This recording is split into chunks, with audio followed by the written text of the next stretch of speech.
This video is brought to you by my wonderful patrons and subscribers on Patreon and Subscribestar. These wonderful people are Jack Whitchurch, Master Stew over at Patreon. If you would like to see even more videos in the future and allow me to do this full time, please do consider donating to one of these services of your choice. Now on with the video. I have had this thought that has been mulling around in my head for the past few days, and I think it is something that requires a video or two to explore. As you can probably gather from the title, this is what you can call a first version of this thought, hypothesis, theory, call it what you will. I plan on looking into this further as the months go on, hopefully coming to some new conclusions, refining what I may say here, or completely discarding this idea. Basically, my idea is this: in order to fight culture wars, specifically culture wars against totalitarian ideologies, like communism or fascism, requires a total war style strategy in order to defeat it. Now, what do I mean by total war? Well, a total war, to put it very loosely and simply, is a war that is of such vast scale that not only are the military aspects of society involved in war, but also the civilian aspects. That is total war. So how exactly do we translate something that is meant to be fought in an actual physical war to a culture war? Well, this video and maybe another video like this will explore this issue, and here's how I think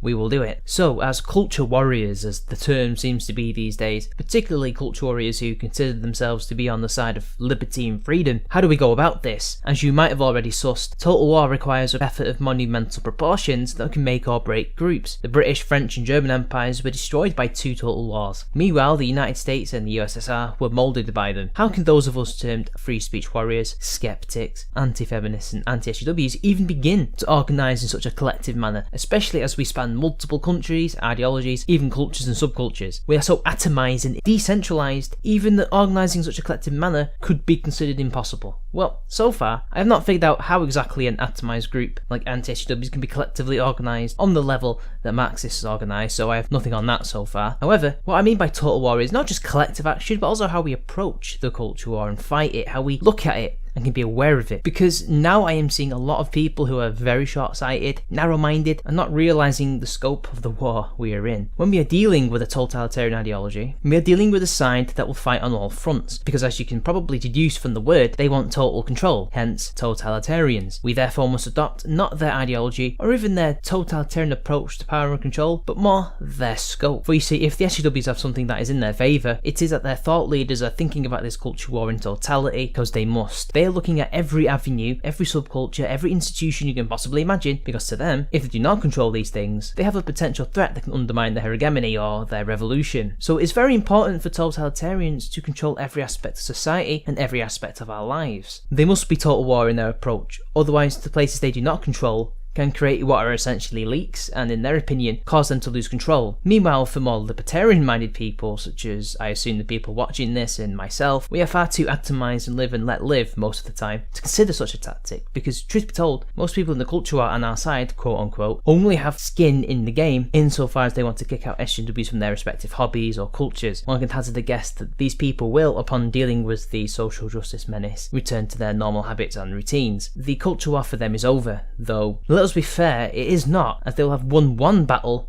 and not the war. Then of course there is the ideological differences. There are right-wingers and there are left-wingers, and there are centrists and everything in between on the side of anti-social justice. They all have different end games, different goals, and frequently we conflict with each other, with all different sides suspicious of each other. What we need is, and I must emphasise, an optional method of fighting in the culture war, and it's this: increasing the scope of how we must view this culture war. Remember that it is a fight for all society, all our interests, ideologies, traditions, etc., that every nook and cranny is a battlefield. I either need to centralise more as a movement, or individuals dip their toes into more avenues to fight. If it is one thing a lot of our adversaries are, especially the ideological thought leaders, well read and often well versed in a lot of different fields or interests, for example. We need to get on that level. We need to increase our knowledge. We need to create new websites, alternatives and information dumps so that people can find statistics and other useful tools to combat the far left. It is also imperative that we spread out into the real world like Saga of Akkad has been doing for. Unfortunately for us, the internet is only one virtual location. Ultimately, change must be brought about in the meat world, and to do this, we must become activists. Temporarily at least. Whether or not that is as a united whole or not is entirely down to us as individuals. So that is all I really have to say currently. I hope to make a video or two more on this topic. The culture war is a total war. This is not like the Protestants versus Catholics during the Reformation and the 30 Years' War. This is all encompassing and across multiple fronts and even more layers. So we need to be at least mindful of this. Until next time, it's been your boy and I'll see you later.